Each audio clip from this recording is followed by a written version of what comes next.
आज की क्लास में हम माइटोकॉन्ड्रिया पढ़ेंगे। माइटोकॉन्ड्रिया की हिस्ट्री और उसकी मॉर्फोलॉजी।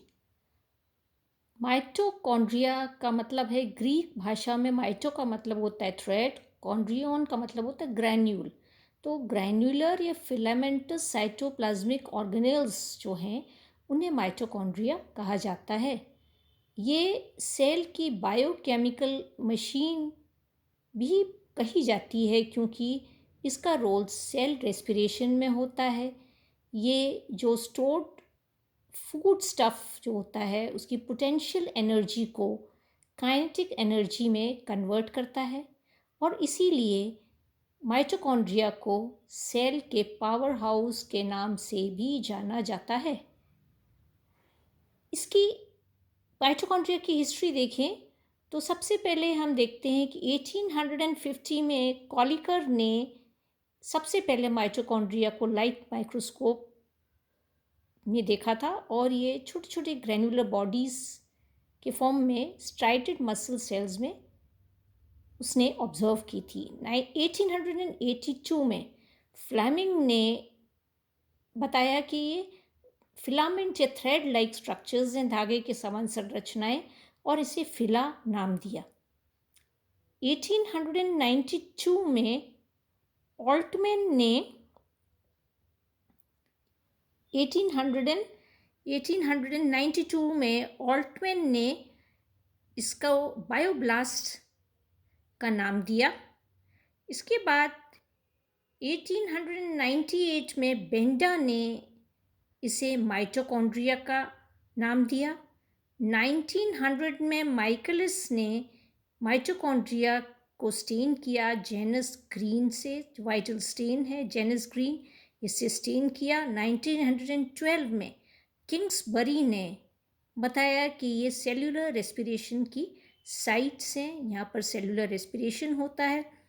1940 में एल्बर्ट क्लॉड ने फर्स्ट सब सेलुलर फ्रैक्शन टेक्निक डेवलप करी।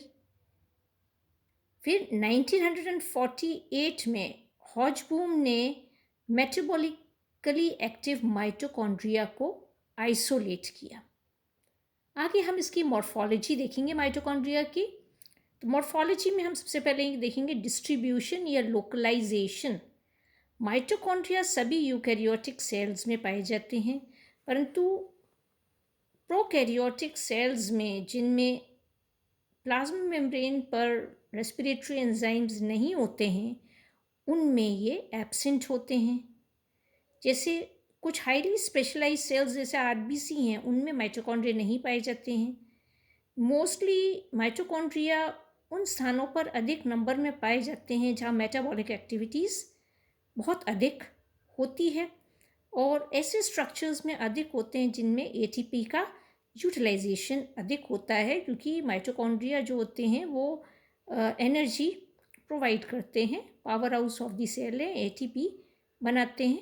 तो ड्यूरिंग सेल डिवीजन अगर हम देखें तो माइटोकॉन्ड्रिया जो होते हैं वो आप देखेंगे स्पिंडल फाइबर जो होता है उसके आसपास ये दिखाई देते हैं।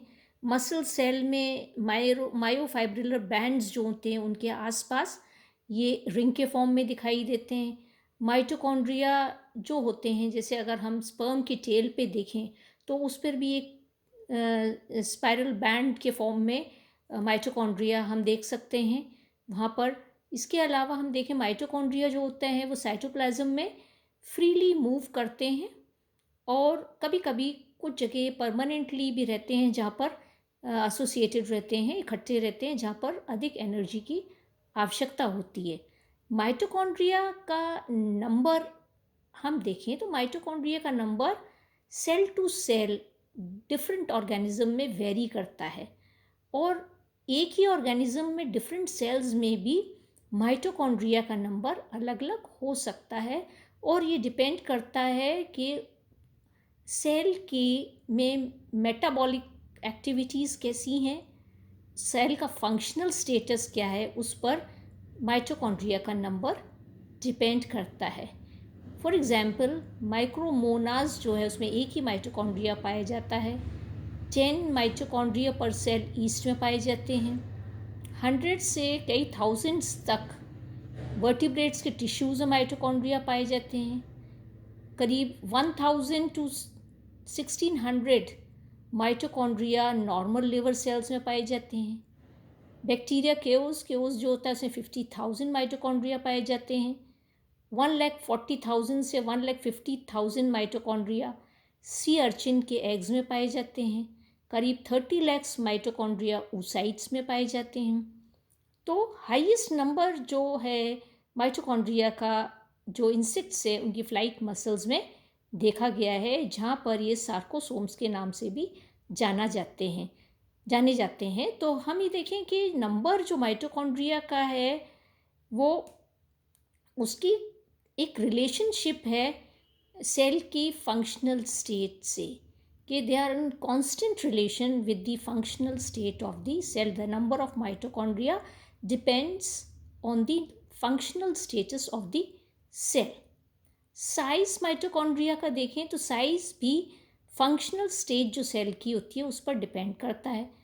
माइटोकॉन्ड्रिया की चौड़ाई देखें, विड्थ देखें तो 5 म्यू से 1 म्यू होती है, परंतु उसकी लेंथ में बहुत वेरिएशन देखा गया है, जैसे 1.5 से 10 म्यू तक इसकी लेंथ होती है। स्मॉलेस्ट माइटोकॉन्ड्रिया की जो लेंथ है वो 40 म्यू है।